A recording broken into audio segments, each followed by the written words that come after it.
So we have a new pope on the way, and maybe a new Secretary of Defense soon. If you see white smoke coming from the Pentagon, it means they fired Pete Hegseth. Pete Hegseth is getting hammered, not the way he used to. This time he's getting hammered over new bombshell revelations, literally about bombshell revelations. After the New York Times uncovered another unauthorized group chat, this one from his personal phone, in which he shared the secret and very sensitive details of a military strike with his wife, his lawyer, and his brother. His brother, turns out, is his senior advisor. Just in case you were worried there was only one unqualified Hegseth running the military, there are two. This is Pete's brother, Phil Hegseth, seen here looking like what happens when you ask AI what it would look like if Andrew Garfield had a baby with Tobey Maguire.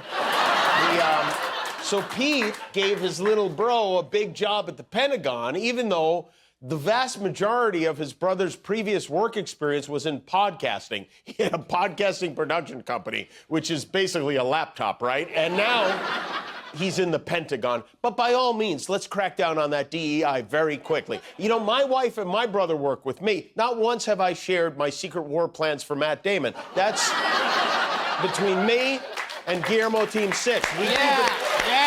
We keep it tight, but Pete Hegseth is not as tight-lipped, I guess. What happened is the Army general in charge of CENTCOM notified his boss, Pete Hegseth, former host of Fox and Friends Weekend, his plans for a surprise attack on Houthi rebels in Yemen. About 10 minutes later, Hegseth got on his phone and excitedly texted those plans to his wife, his lawyer, and brother, not to mention the reporter who was on the other chain. There are two chains, like the rapper. And now he's in a lot of trouble.